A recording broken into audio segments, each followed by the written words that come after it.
तो ये जो मेरे सामने खड़े हुए हैं ये एक ट्रांसजेंडर हैं और 33 इयर्स की एज है और इनका टारगेट है कि जो है ब्रेस्ट ऑगमेंटेशन के लिए।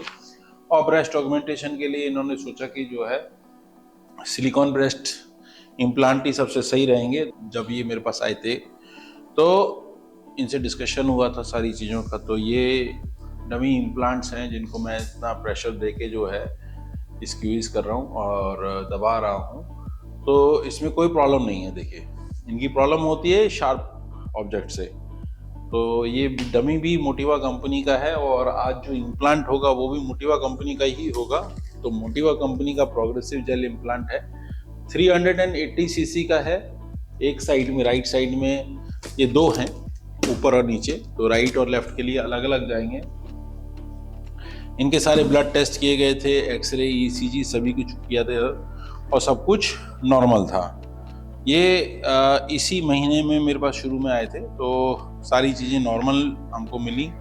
तो हम लोगों ने डिसाइड किया कि ठीक है, ये ऑपरेशन किया जा सकता है और ब्रेस्ट ऑगमेंटेशन के लिए फिट है। ये बाकी सारे जो है ईसीजी, इको वगैरह हैं। तो मैं यहाँ पे कुछ एक चीज़ें दिखा दूँ, जैसे कि ये मतलब ये स्टरलाइज जो है, ये सिर्फ इस पे जो है ये ओटी टेबल है और ओटी टेबल के ऊपर ये जो बिछाने के लिए सिर्फ होता है, ये भी 3 लेयर पैक होके आता है। और इसमें जो है जब पेशेंट को बिठाया जाएगा फिर लिटाया जाएगा तो ये सब चीज़ें स्टरलाइज होती हैं। इवन इन्होंने जो गाउन पहना हुआ है ये भी स्टरलाइज है।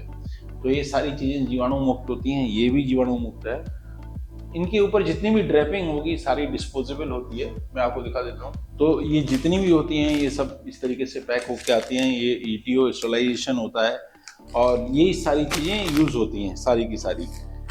ये वन टाइम यूज़ होती हैं, इसमें दोबारा कभी यूज़ नहीं होती हैं। ये सारी चीज़ें हैं। इसमें स्टरलाइजेशन के मार्किंग भी होती है कि भाई जो है ये स्टरलाइज हुआ कि नहीं, कलर चेंजेस होते हैं, सारी की सारी चीज़ें हैं और वन टाइम यूज़ होती हैं। ये गाउन है, मतलब जो हम लोग गाउन पहनते हैं वो भी स्टरलाइज होता है। तो क्योंकि जब हम सारी चीज़ें इस तरीके से मैनेज करते हैं और मतलब स्टरलाइजेशन का इतना ज़्यादा ध्यान रखते हैं, तभी क्या होता है कि रिजल्ट्स मिल सकते हैं। रिजल्ट एक्चुअली टेक्निक के ऊपर डिपेंड करता है, सर्जिकल स्किल के ऊपर डिपेंड करता है, सर्जिकल एक्सपीरियंस के ऊपर डिपेंड करता है। और ये जो जितने भी हमारी सहयोगी चीज़ें हैं, इनको सहयोगी चीज़ें बोलना चाहिए, अगर वो भी पूरी तरीके से हमारे हिसाब की हैं और तभी पेशेंट के रिजल्ट्स आते हैं। एक चीज़ बहुत अच्छी है कि हमारा जितना भी स्टाफ है वो वेल मतलब ट्रेंड है और बहुत सालों से है। तो उनको भी पता होता है कि what is the next step.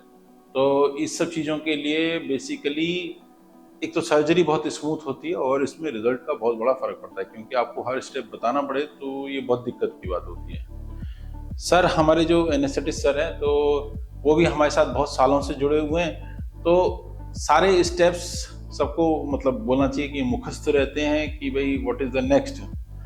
जब ये सारी चीज़ें मिलती हैं तभी बेस्ट रिजल्ट्स आते हैं। तो इसी वजह से हम लोग मतलब बेस्ट रिजल्ट्स दे पाते हैं और ये लोग भी ढूंढते हुए आते हैं हमको। Thank you very much.